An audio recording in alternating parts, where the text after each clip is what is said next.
Hello everyone, welcome back to my channel Akashshree creation. আশা করছি তোমরা সবাই ভালো আছো, আমরাও খুব ভালো আছি। তো আজকে শনিবারের সকাল, এখন সকাল 10:30 বাজে আর একটা নতুন ব্লগ শুরু করলাম। আর আজকে সকালে ব্লগটা দেখো শুরু করছি, মুখে ফেস প্যাক লাগাচ্ছিলাম তখন। ফেস প্যাক বলতে মুলতানি মাটি আর গোলাপ জল মিক্স করে মুখের মধ্যে লাগাচ্ছিলাম। তো ভেবেছিলাম যে মানে এরকম ফেস প্যাক লাগানোর তো কোনো প্ল্যান ছিলই না, ভেবেছিলাম একেবারে রেডি হয়ে তোমাদের সামনে এসে ব্লগটা শুরু করব। তোমাদেরকে আগের ব্লগে বলেছি যে আজকে হচ্ছে আমাদের কুলদেবতা বাবা পঞ্চনাথের পুজো, যাগযজ্ঞ, প্রসাদ বিতরণ সমস্ত কিছুই হয়। আর তাছাড়াও আরও একটা কারণে কয়েকটা দিন ওখানে গিয়ে থাকবো। কী কারণ তোমরা আগের ব্লগটা দেখলেই বুঝতে পারবে। তো সে কারণে ভেবেছিলাম রেডি হয়ে তোমাদের সামনে আসব। কিন্তু আকাশ সকাল থেকে চলে গিয়েছিল আর কি পার্লার বলছি, সেলুনে গিয়েছিল। তাছাড়া আর কি আরেকটা কাজে গিয়েছিল, সে কারণে ওর ফিরতে ফিরতে অনেকটাই লেট হয়ে গেল। আর এখনই 10:30 বাজে, ও ঢুকলো স্নান করতে। আর তখনই ভাবলাম ও যদি স্নান করতে ঢোকে ততক্ষণে আমার কিন্তু এই ফেস প্যাক লাগিয়ে মুখ ধুয়ে তারপর রেডি হওয়া হয়ে যাবে, তাও স্নান হবে না। তো সে কারণেই আর কি আমি এটা লাগানোর প্ল্যানটা করলাম। যাই হোক, দেখো মুখের মধ্যে এখন ভালো করে মুলতানি মাটিটা লাগিয়ে নিয়েছি।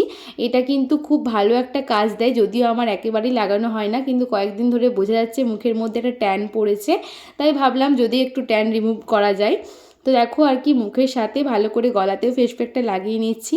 ব্যাস, এরপর আর কি 10 মিনিট মতো রাখতে হবে, শুকিয়ে গেলে ধুয়ে ফেললে হয়ে যাবে। তো চলো 10 মিনিট পর ফিরে আসি। এই যে আমার দেখো এখন একদম মুখটা জানি না গ্লো করছে কি না, ধুয়ে চলে এসেছি। চলো রেডি হয়ে আবারও আসছি। তো রেডি হওয়ার পর এখন আমি রান্নাঘরে এলাম আকাশের জন্য একটু ছাতুর শরবত করার জন্য। বললাম না ও অনেকটা লেট করে বাড়িতে ফিরেছে। আসলে বাবার জন্য, মানে আমার ওখানের বাবার জন্য কাঁটা শাক আর কি আনতে গিয়েছিল। তো সেই কারণে ওর এতটা আর কি লেট হয়ে গেছে। বাবার একটু শরীরটা খারাপ, আর আমাদের শরীরের ব্লাডের জন্য যে কাঁটা শাকটা খুবই ভালো, তো সেজন্য কিন্তু আনতে গিয়েছিল। আর এই কারণে ওর এতটা লেট হয়ে গেছে। আর এখন অনেকটাই লেট, ওর মানে মুড়ি খাবারও সময় নেই। সকালবেলা রুটি খেয়েছিল, তো সে কারণে বললো একটু ছাতুর শরবত করে দাও, তো ওটাই আর কি খেয়ে যাবে ও। দেখো এই যে শাকগুলো, এতগুলো শাক আর কি আনতে গিয়ে ওর এতটা লেট হয়ে গেছে। তো চলো সমস্ত কিছু আমি রেডি করে নিই, এইদিকে আর কি ও ছাতুর শরবতটা খেয়ে নিক, তারপরেই কিন্তু আমরা দুজনে বেরিয়ে পড়বো। মোটামুটি 11টার সময় বেরিয়ে যেতাম।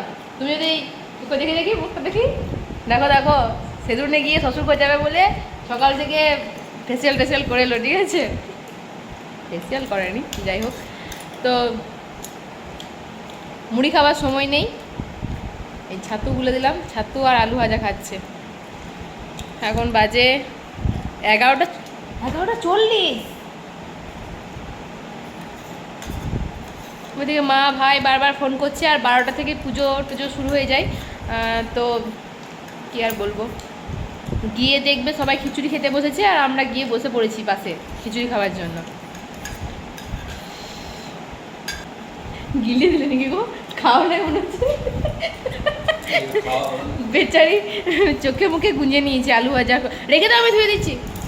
এখন আকাশ গেল বাইকটা বার করতে, তার সাথে বড় ব্যাগটা ভালো করে আর কি বাইকে মানে বাঁধার জন্য।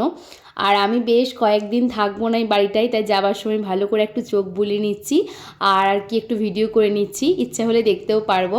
তো এখন এই যে আমি বাইরে বেরিয়ে গেছি, সমস্ত ব্যাগপত্র দেখতে পাচ্ছ বাইরে এনেছি। এখন আমি এই বারান্দার গেটের আর কি তালাটা মারবো, তারপর আর কি আকাশ বাকি ব্যাগগুলো নিয়ে যাবে। তো চলো আমরা দুজনে এখন বেরিয়ে পড়ি। অনেক দিনের জন্য যেহেতু যাচ্ছি, অনেকগুলো ব্যাগ কিন্তু হয়ে গেছে। তো এই যে আমরা এখন দুজনে বেরিয়ে গেছি, অনেকটা রাস্তা চলেও এসেছি। বাড়ি থেকে বেরোলাম তখন ওই 12টা মতো বাজে, মানে অনেকটাই লেট হয়ে গিয়েছিল। আর আমরা কিন্তু আজকে একটা অন্য রাস্তা দিয়ে গিয়েছিলাম, আর দেখছি এই ব্রিজের তলায় দেখো কতটা পরিমাণে জল। আর মানে এই জলের জন্যই কিন্তু একটা গেট বন্ধ, সে কারণে আমরা অন্যদিকে ঘুরে ঘুরে এলাম। তো বেশ সুন্দর লাগছিল, এমনকি এই জল দেখার জন্য কিন্তু অনেকেই এসেছে। যাই হোক, ফাইনালি আমরা এখন বাড়িতে পৌঁছে গেছি। যখন এলাম তখন ওই 12:45 মতো বাজে। আর ওইদিকে তো পুজো শুরু হয়ে গেছে, মাইকের মধ্যে মন্ত্রপাঠ শুনতে পাচ্ছিলাম। আর এইদিকে এখন ফার্স্ট ব্যাচ কিন্তু প্রসাদ খাওয়ার জন্য বসেও পড়েছে। তো আমি তো চুড়িদার পরে এসেছিলাম, যেহেতু অনেক ব্যাগপত্র ছিল। তো বাড়িতে আসার পর ঝটপট করে দেখো এখন রেডি হয়ে নিয়েছি, মানে শাড়িটা আমি নিয়ে এসেছিলাম, শাড়িটা পরে নিয়েছি। এইদিকে আকাশও একটা পাঞ্জাবি পরেছে, দুজনে মিলে একটু ম্যাচিং করার চেষ্টা করেছিলাম। তো তারপর রেডি হয়ে আমরা এখন মন্দিরে এলাম প্রণাম করতে। পুজো এখন অনেকটাই শেষের দিকে, আর এখন এই যে দেখো যজ্ঞ হচ্ছিল, তো এই মহাযজ্ঞ কিছুক্ষণ আর কি দেখলাম, বেশ কিছুক্ষণ মন্দিরের মধ্যে ছিলাম। আর ওইদিকেও আর কি আমাদের বাড়িতে যেহেতু প্যান্ডেল করে প্রসাদ খাওয়ানো হচ্ছে, অনেকেই কিন্তু আমাদের বাড়িতে আসছে, আমার খোঁজ করছে, তো সে কারণে আর কি বাড়িতেই তারপরে চলে এসেছি। দেখো এদিকে আর কি বৌদিরা, অঙ্কুর, ঋতিকা সবাই কিন্তু প্রসাদ খেতে এসেছিল, আর ওদের এখন প্রসাদ খাওয়া হয়েও গেছে। অঙ্কু এখন ওর পিসাইকে গল্প করছে যে কি কি খেয়েছে, খিচুড়ি দিয়েছে, টক দিয়েছে, এইসব আর কি বলছিল। তো এই যে আমরা একটা ফ্রেম হয়ে গেলাম, আর এইদিকে তো আর কি প্রসাদ খাওয়ানো চলছে, প্রায় 2-3 ব্যাচ মতো আর কি বসে গেছে।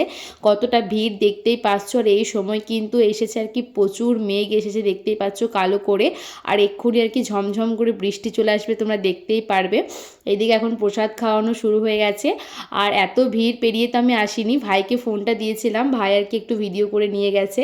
তো এইদিকে এখন প্রসাদ খাওয়ানো চলছে, আরও কিন্তু মানুষজন অনেকেই দাঁড়িয়ে আছে, আর অনেকে আমাদের বাড়িতেও ছিল, ওই মেঘের কারণে বৃষ্টি পড়ছিল, এই যে বৌদি দিকে দাঁড়িয়েছিল। তো তারপর কি বাড়িতে এসে কিছুক্ষণ বসলাম, কারণ বাইরে গরমও লাগছিল। তখনই এলো কিন্তু ছোটদা, ছোট বৌদি, প্রণয় আর বৌদির মা। তো সবাই মিলে এখনই এলো, দেখো এই যে বসে আছে। ওদেরও একটু আসতে লেট হয়েছে, কারণ কি ডিউটি ছিল, প্রণয় স্কুল ছিল বোধহয়, ঠিক মনে পড়ছে না। আর এখন এই যে দেখো বৃষ্টি শুরু হয়েছে, মানে কি বলবো, দেখতেই পাচ্ছ রাস্তার মধ্যে কতটা জল যাচ্ছে। আর এই সময় কিন্তু প্রসাদ খাওয়ার একটু অসুবিধা হয়ে গেছে, কারণ এত এত মানুষের আয়োজন, তারা কোথায় দাঁড়াবে একটা প্যান্ডেলের মধ্যে। অনেকেই আমাদের বাড়িতেও ছিল। তো আমি ছাদে গেলাম আর কি প্যান্ডেলের কি অবস্থা দেখার জন্য, আর তখন দেখছি আমাদের যে ওই দিকের বাড়ির ছাদটা আছে, যেখানে আমাদের রেজিস্ট্রি ম্যারেজের সময় খাওয়া দাওয়া হয়েছিল, তো সেখানে সাঙ্গাত এখন হাই করছে, মানে ওরা অনেকেই কিন্তু উপরে ছিল, ওরা কেটারিং করছিল, তো ওখান থেকে আর কি কথা বলছিল। তারপর বৃষ্টি থেমে গেছে, সবার খাওয়া দাওয়া হয়ে গেছে, এটা লাস্ট ব্যাচ ছিল, মানে একেবারে বাড়ির লোকজন যারা পরিবেশন করছিল বা পুজোর জন্য যারা উপোস ছিল, পুজো কমপ্লিট হওয়ার পর দেখো সবাই মিলে এখন খেতে বসে পড়েছি। এইদিকে আমরা বসেছিলাম, আমি, আকাশ, দাদা, ওইদিকে ভাই, বাবা সবাই বসেছিল। তো পুজো হয়ে গেছে, এই যে প্রথমে আর কি বাবার প্রসাদ দিয়ে গেল, আর সবার পাতেই কিন্তু প্রথমে একটু করে প্রসাদ দিয়েছিল। তো এতে আর কি সবাই পুজোর প্রসাদটা আর কি পেয়ে গিয়েছিল। তো এই যে দেখো আর কি প্রসাদটা দেওয়ার পরেই যে আজকে হয়েছিল খিচুড়ি, মানে ভোগের জন্য খিচুড়ি হয়েছিল, তার সাথে কুমড়ো সবজি, আর কুমড়ো খিচুড়ি, মানে কুমড়ো সবজি খিচুড়ি খেতে না খেতেই এই যে এখন চলে এসেছে আর কি টক। আর আকাশ বলে এটা কি বীরভূমের ফেমাস টক, সত্যি কথায় খুবই ভালো লাগে। তার সাথে পায়েসটা দুর্দান্ত হয়েছিল খেতে, আর ছিল রসগোল্লা। তো বন্ধুরা এখন বাজে 7টা বাজতে যায়, 6টা 57 বাজে। তো দুপুরবেলা খিচুড়ি টিচুড়ি খাওয়ার পর আকাশ তো একটা লম্বা ঘুম দিয়েছে, আমি ঘুম দিইনি, মানে আমি জাস্ট শুয়ে শুয়ে একটু ফোন ঘাঁটছিলাম। এখন সন্ধ্যাবেলা রেডি হলাম, যাব একটা, ওর দাদার মেয়ের এখানে বিয়ে হয়েছে, তার বাড়ি যাব বেড়াতে, আর ওর একটা দিদির বাড়ি যাব, ঠিক আছে, সেজন্য আর কি রেডি হয়েছি। তো চলো বেরিয়ে আসি, আর ওদের বাড়িতে গিয়ে তো কোনো ভিডিও করব না, কারণ বুঝতেই পারছো। যাই হোক, তো চলো ফিরে এসে আবার ভিডিও করবো। চলো চলো চলো, এতক্ষণ বৃষ্টি পড়ছিল, রেডি হলাম, তারপর বৃষ্টি শুরু হয়ে গেল, তাই আমরা আর কি 15-20 মিনিট পরে যাচ্ছি। হ্যাঁ, মা সন্ধে দিচ্ছে, তো ঠিক আছে সন্ধেটা বসিয়ে দিক, তারপর বেরোচ্ছি, চলো। আমরা এখন বাড়িতে ফিরে গেছি, আর বাড়িতে ফিরে এই ফানি ভিডিওটা বানিয়েছিলাম, তোমরা নিশ্চয়ই আগেই দেখে নিয়েছো। তো এই ফানি ভিডিওটা বানাতে অনেকটা টাইম লেগেছিল। তারপর দেখো এই যে রাত্রেবেলা খাওয়া দাওয়া, যেহেতু আজকে প্রসাদ খেয়েছি, রাত্রে কিন্তু নিরামিষ খাওয়া দাওয়া করেছিলাম, রুটি, ছোলার ডাল, আলু ভাজা, মিষ্টি, এইগুলোই ছিল আজকে রাতের ডিনারে। চলো খাওয়া দাওয়া করে নিই, তারপর ব্লগটা শেষ করছি। বলো বলো বলো, আজকের ব্লগটা এই পর্যন্তই। তো বন্ধুরা আমাদের খাওয়া দাওয়া কমপ্লিট, এই যে জোয়ান চেবাচ্ছি বসে বসে। তো চলো আজকের ব্লগটা এখানেই শেষ করছি, হয়তো ব্লগটা আজকে অনেকটাই ছোট হয়ে গেছে, কিছু সেভাবে শেয়ার করা হয়নি। তো দেখা হবে আবার নতুন ব্লগ নিয়ে, আজকের মতো এই পর্যন্তই। চলো আজকের মতো দেয়ালটা দেখাচ্ছ কেন, মুখটা দেখাও, ক্যামেরা ধরতে জানে না। চলো গুড নাইট। গুড নাইট তো বলতে পারবে? Good night.